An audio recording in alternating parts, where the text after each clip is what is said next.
No amount of alcohol is safe. Drinking alcoholic beverages can be harmful to our health. It's the most damaging drug to society as a whole. The danger goes up with every additional drink. Alcohol is actually considered a class 1 carcinogen or cancer-causing agent, so that's the same category as benzene and tobacco smoke. It is the poison, the acetaldehyde itself, that leads to the effect of being inebriated or drunk. Canadian health authorities had previously said that a low-risk amount of alcohol was about 10 drinks per week. Your risks start to increase at 1 standard drink per week. Even just 7 glasses of wine across the week, there is going to be some degeneration of your brain in response to that alcohol intake. I was wanting to be a certain person, but making all the wrong decisions. Citing some of this research about alcohol's impacts, suggested lowering that to 2 drinks per week. In Western cultures, alcohol is the most harmful drug overall because it's the most harmful drug to society,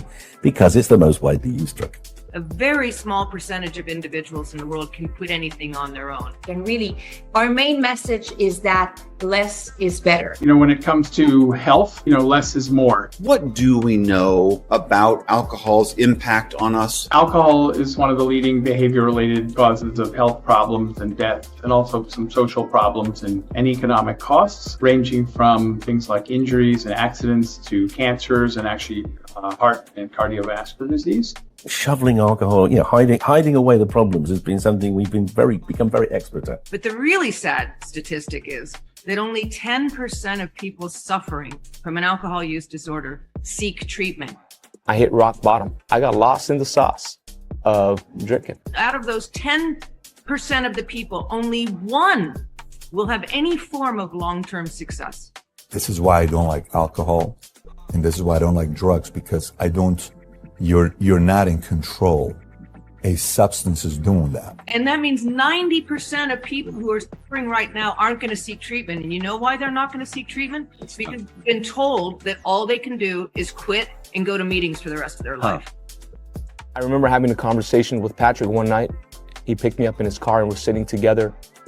And it was awkward silence for a good 15, 20 minutes. So eventually one of my friends who was going through it bad, I was at the prison to pick him up. I'm sitting outside till 3 o'clock in the morning.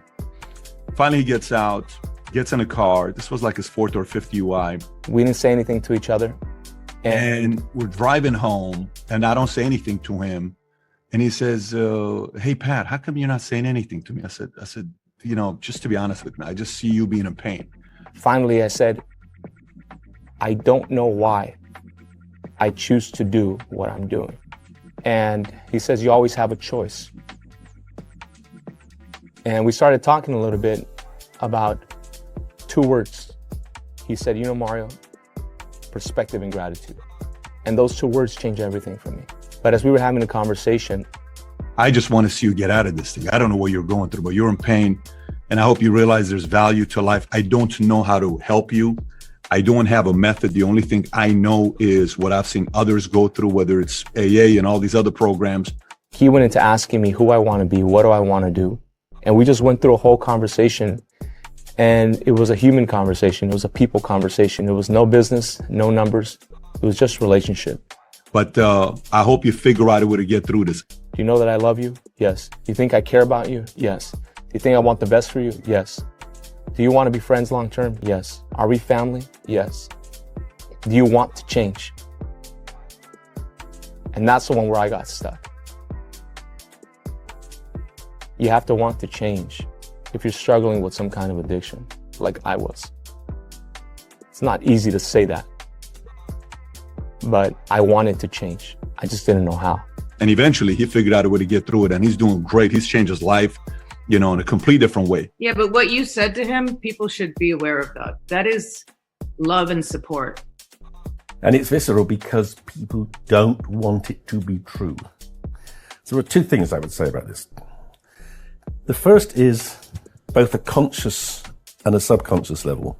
People are fearful of other drugs, illegal drugs, because it helps deflect their attention away from the problems of alcohol at a personal level, but also at a political level.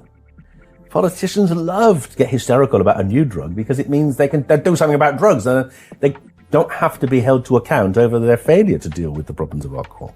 Right. So that's the first thing. The second thing is that I would say that there's almost no family in Britain, if you look at an extended family, 3 generations, in which doesn't have someone who's been damaged by alcohol through addiction, through violence, traffic accidents, or being a victim because of someone else who was drunk and violent. Almost every family in Britain is affected, but we don't own up to it. Right. We kind of push it under the carpet. You know, we know there's a problem, but we don't talk about it because, well, we don't know what to do about it. We're embarrassed. And so that shoveling alcohol, you know, hiding away the problems has been something we've become very expert at. We know the pharmacology of alcohol in the brain and how it does that. We can explain an enormous amount of what's going on with alcohol. Right. I mean, to me, I find that quite exciting because, you know, as a brain scientist, that's what I want to understand. I want to understand the brain. And you know, alcohol is a very interesting probe of different brain systems. And the changes we see that underpin the effects of alcohol, you know, are relevant to all sorts of disorders. They're relevant to disorders like sleep disorders, relevant to epilepsy, relevant to anxiety, depression. This drug, which you can just go and buy in the shops, can produce these enormous changes in people's minds.